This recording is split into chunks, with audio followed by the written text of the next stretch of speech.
Okay, my loves, this is going to be the last video having to do with atoms, and today we're going to talk specifically about electrons, okay?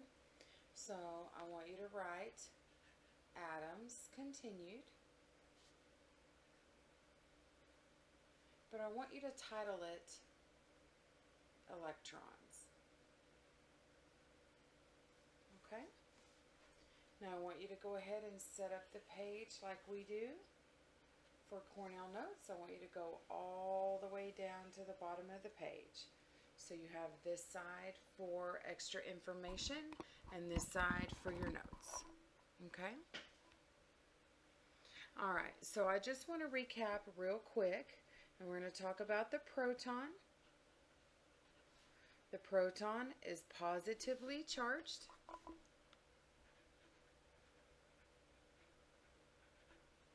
It's in the nucleus, and it gives the element's identity.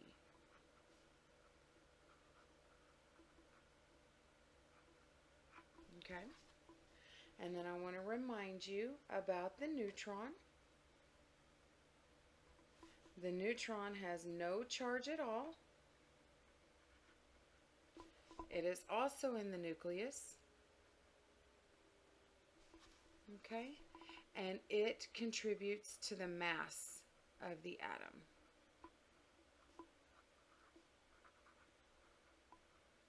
Okay, so we've briefly talked about both of these parts of the atom, and now today we're going to focus on electrons.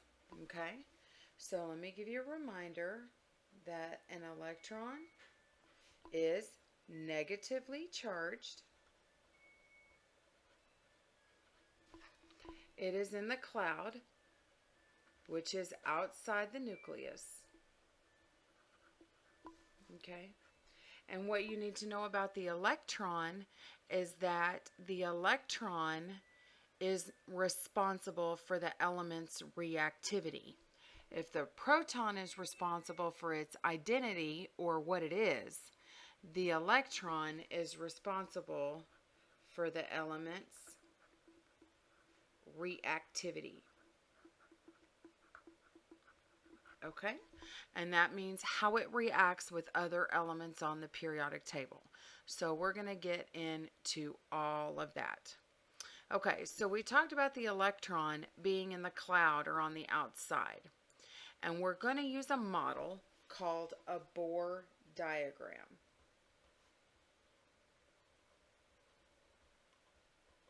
Okay? A Bohr diagram is an atomic model that has a central nucleus and rings to simulate the cloud. So this would be the nucleus, and then these rings right here, I'm going to draw two arrows, one to this one and one to this one, would represent the cloud. Now, electrons typically move kind of all around. They don't stay in one like concentric circle. But for our purposes, so you can get an understanding of how electrons are placed around the nucleus, we're going to use these rings, okay? Now, each one of these rings is called an electron shell. Okay? All right. An electron shell are the rings around the nucleus.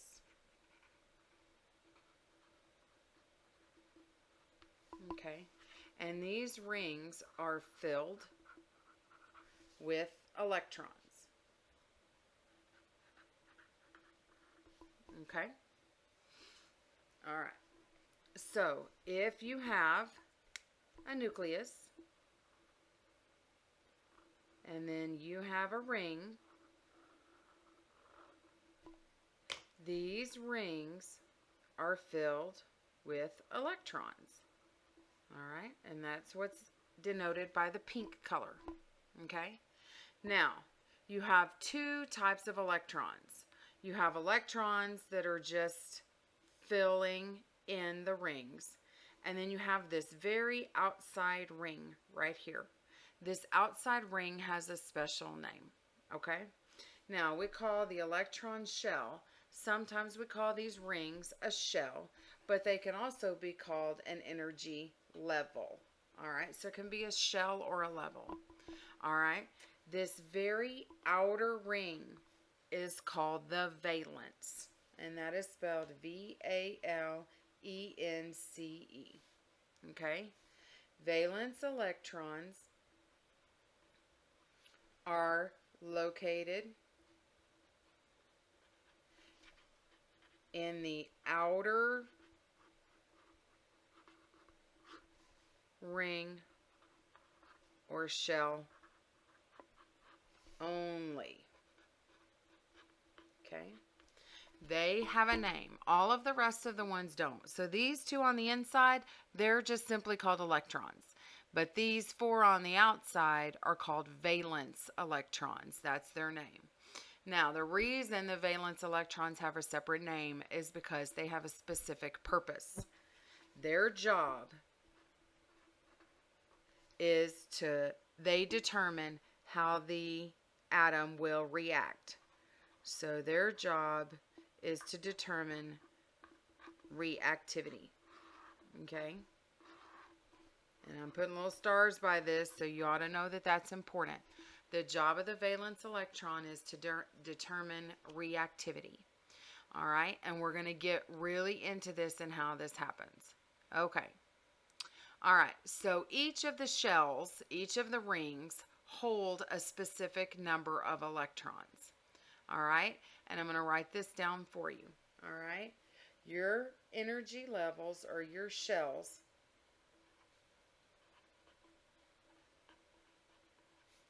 hold electrons. Okay? All right. They fill up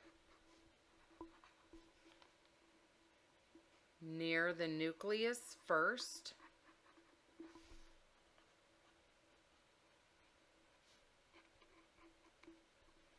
And then work their way out.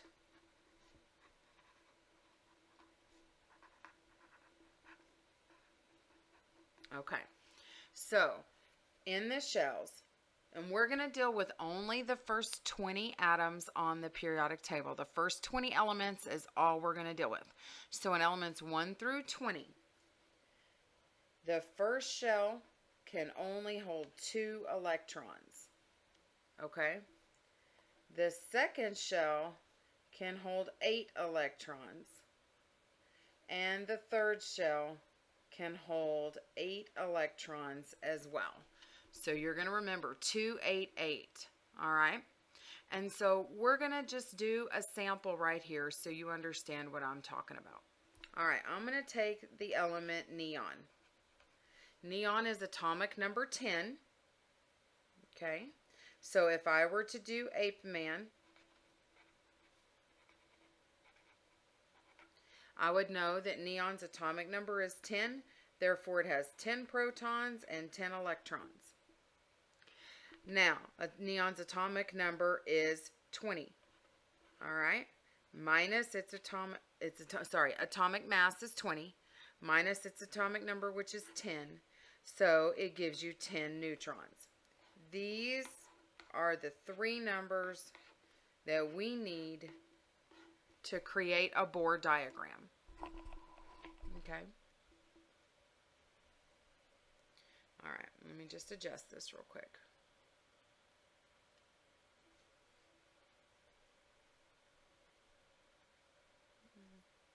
Sorry guys, give me a minute. Okay, so we are trying to remember. There we go, that's going to be a little bit better. There we go. All right, we're trying to remember that the first shell can hold 2 electrons, the second can hold 8, and the third can hold 8. All right, so we're going to draw a nucleus for the Bohr diagram. And we're going to put 10p and 10n because that's how many neutrons we have and that's how many protons we have. Now, all we need to do now is draw the electron shells and fill in the electrons. So we're going to start near the nucleus and work our way out. All right. That first ring holds how many? It holds 2 electrons. So we're going to put 2 in there. There's 2 electrons. But we need 10 total. So 10 minus 2, we need 8 more. All right. So we're going to draw a second ring because we have to have 8 more electrons. Now, the second can hold 8 electrons, so that's good for us. So we need 8 and it will hold 8, so we're doing good. Okay? So we're going to start and work our way around. 1, 2, 3, 4, 5, 6, 7, 8. And the reason we do it this way is to keep this ring balanced as we're moving around. We want to keep it balanced. All right, so this would be a Bohr diagram of neon. 10 protons, 10 neutrons, and 10 electrons. 2 in the first, 8 in the second, 10 electrons total. Okay? Now, because this shell cannot hold any more electrons, it says it can only hold 8 and it's got 8 in it. So because it can hold 8, that makes this outer valence full. Okay? If the valence electron shell is full, it makes it non-reactive or stable. All right? If the valence is full,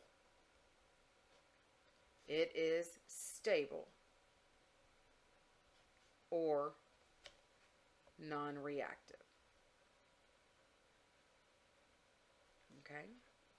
All right, but now we're going to move to the next page and we're going to talk about what happens if the valence is not full. Okay? So we're going to move over to this side right here. We're going to title this Electrons Continued. Okay.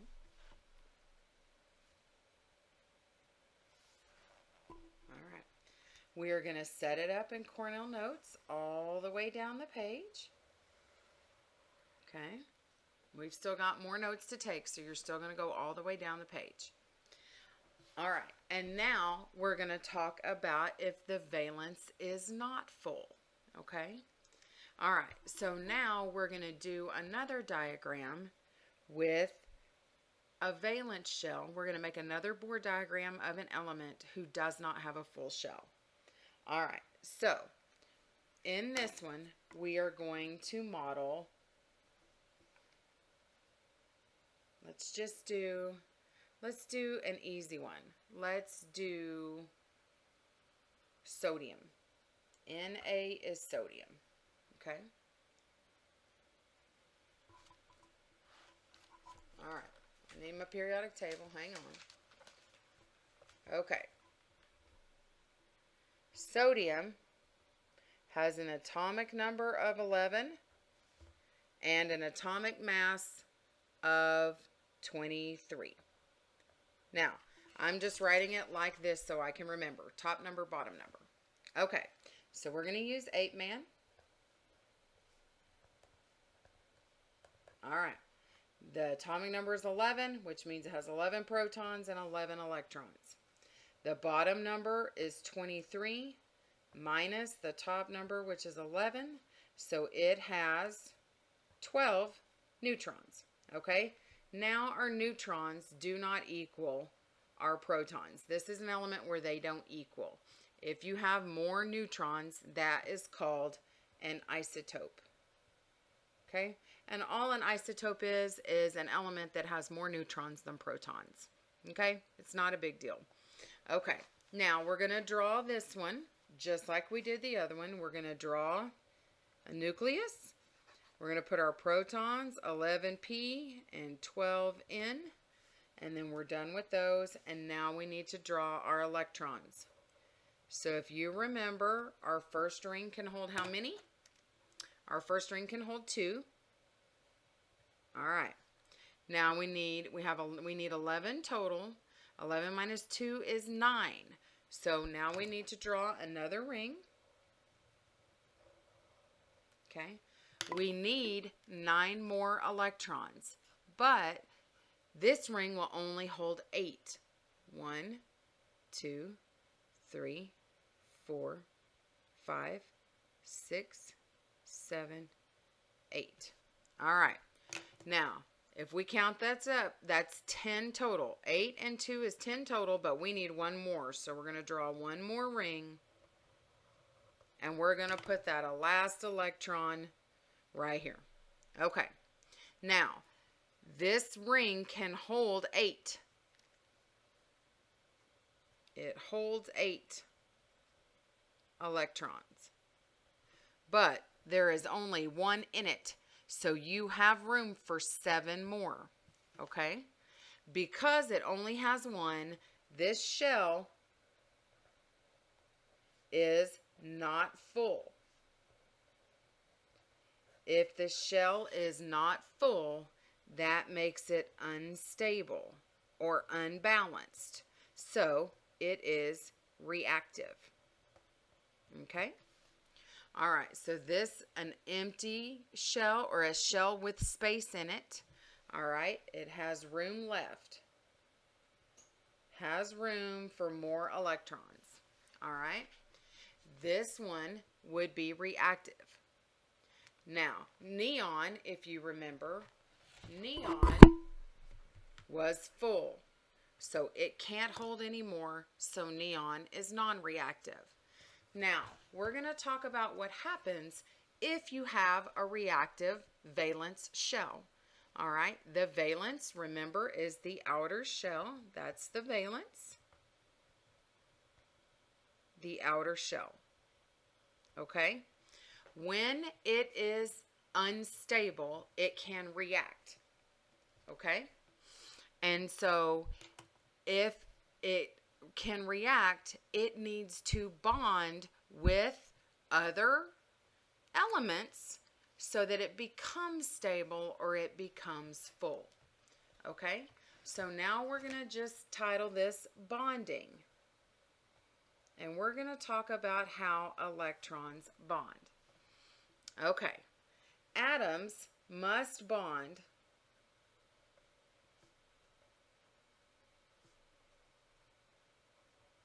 to become stable. And by stable, we mean their valence shell is full. Okay? They can do this in 2 ways. All right. The first way is called covalent bonding. Covalent bonding means that 2 atoms share electrons.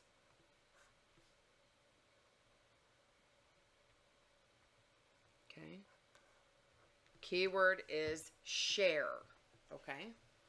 They share electrons. Now, if I'm going to give you an example right here of 2 atoms that can share an electron. Okay.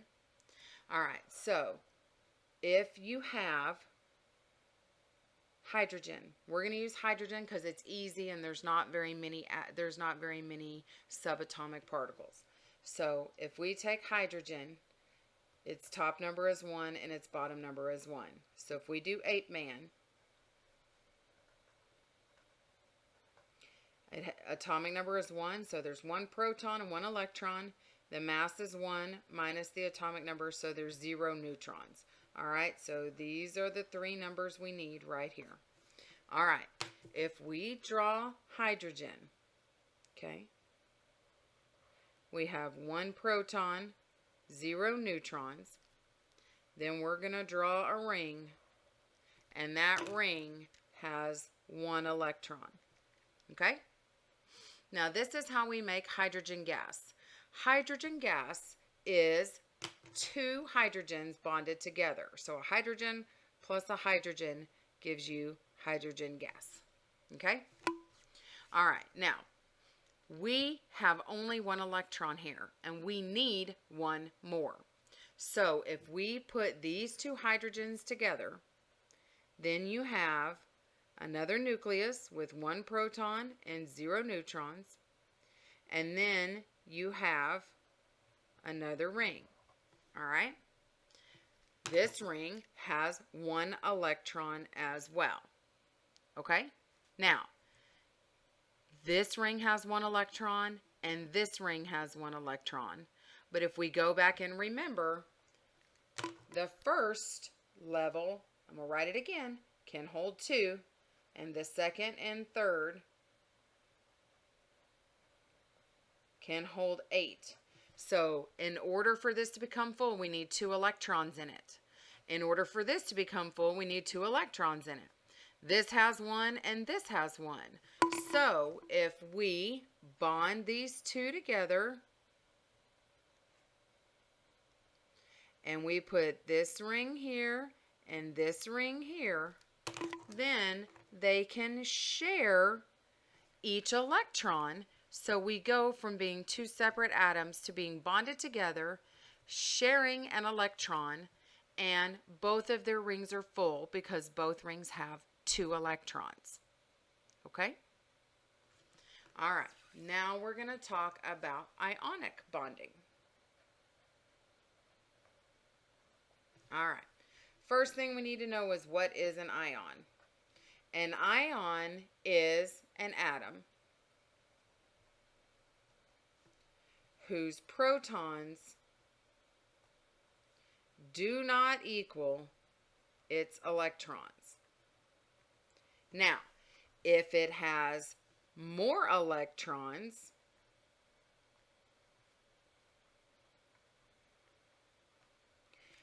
we know protons are positive and we know electrons are negative.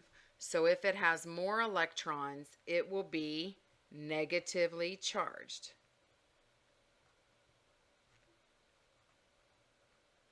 Okay? But if it has less electrons, there will be more protons, so it will be positively charged. Okay, does that make sense? If at any point in this you start to get confused, stop the video and come talk to me, and we'll sit down and have a one-on-one. Okay? All right, now, in an ionic bond, sometimes you put 2 elements together, and those elements one shell has less electrons than the other, so the other one is stronger and it will steal an electron. Okay? All right, so in an ionic bond,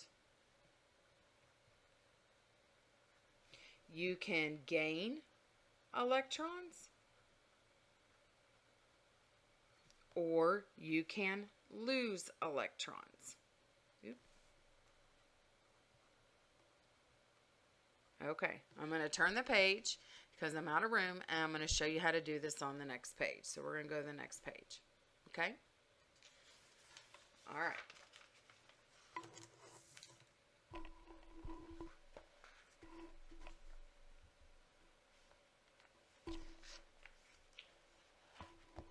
Okay. So for ionic bonding, let's title this Bonding Continued.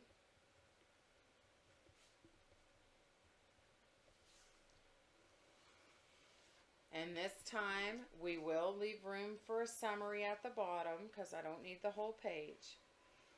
So I want you to set this page up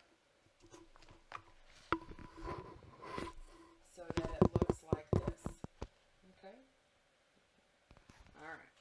So that you have room for notes right here, and then you can write your summary down here at the bottom. Okay? Alright. We're almost done. I know this is a lot of notes. Okay. Now, we talked and we said on the other page that ionic means they can gain or lose electrons. Okay, here's how this happens. We know, I'm going to use a common compound that we know every day, and that is sodium chloride. Sodium chloride is table salt. Okay, so this is the salt that we eat on our food. So we're going to draw a Bohr model of sodium, and we're going to draw a Bohr model of chlorine. Now, I used sodium a while ago as an example, and it had 11 as an atomic number and 23 as an atomic mass. Chlorine has an atomic number of 17 and an atomic mass of 35. All right, so now we're going to draw each one. All right, we know from Ape Man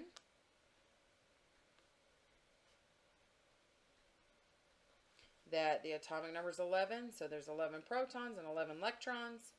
23 minus 11, there are 12 neutrons, okay? These are the numbers we need right here. All right, so we're going to draw 11 protons and 12 neutrons. Done and done. And then we're going to draw 2 in the first shell. Okay. 8 in the second shell. Remember 2, 8, 8.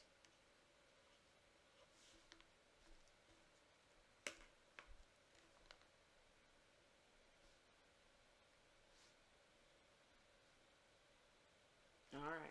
And we're going to draw this last shell. And this last shell can only hold 1. So that gives us 11 total electrons, and we're done with drawing sodium. Now we're going to draw chlorine. All right, so let's do Ape Man for chlorine. All right, atomic number is 17. There's 17 protons and 17 electrons. The mass is 35 minus the atomic number, which is 17. There are 18 neutrons. Here again, we have another isotope. Okay. All right. Now, I didn't leave myself enough room. Oh well, I'll make it work. Okay. Actually, I'm going to do it. I'll make it work. All right. We have the 1 electron here. Okay. Actually, I'm just going to kind of come over. It's my journal. I can do what I want. All right. So. Nah, I changed my mind. Okay, we're going to do it down here. Okay, we're going to draw 17 protons and 18 neutrons. Done and done. Okay. First ring holds 2. We need 17 electrons total. Second ring, wrong color. Second ring holds 8. 1, 2, 3, 4, 5, 6, 7, 8. 8 plus 2 is 10. We need 7 more. The last ring will hold 7. 1, 2, 3, 4, 5, 6, 7. All right. Now, this is chlorine right here. Okay? If you look at sodium, sodium has 1 electron in the outer shell. Chlorine has 7 electrons in the outer shell. How many do we need for it to be full? Full needs 8. All right? So, when it comes to sodium chloride, chlorine is going to steal this electron right here. And this electron is going to move down and fill that shell. Okay? When it does, it will take that electron away. So now, There are 8 electrons in this shell, and it is full. And now it's added here, and there are 8 in this shell, and it is full. Full shell and full shell makes both atoms stable. Now you're asking me, well, how do they bond? Because it stole this one, so now there's an atom here, but how do they bond? Okay? When it steals this one, there's no longer 11 electrons. There's only 10, but there's 11 protons. So this atom becomes positively charged. Okay? This atom has gained 1. So there's 17 protons, but now there's 18 electrons. So there's more electrons than protons, and this one becomes negative. When you have a positive and a negative, like a magnet, it pulls it together and it holds it together through magnetism. Okay? The positive nucleus is drawn to the negative nucleus. Okay? And so that's what holds them together is magnetism. So that is ionic bonding. And remember, an ion is any atom that has a different number of electrons than it does protons. It can be more or it can be less. So that is how these two bond together. And we're going to stop there for now, and we will do some electron diagram practice as a worksheet. Thanks. Come talk to me if you have questions. Oh, one more thing. Don't forget to summarize your notes down here at the bottom. Go back and look at them and tell me, what did you learn? What did you learn about electrons today? I want you to summarize it right here at the bottom. Okay, now we're done.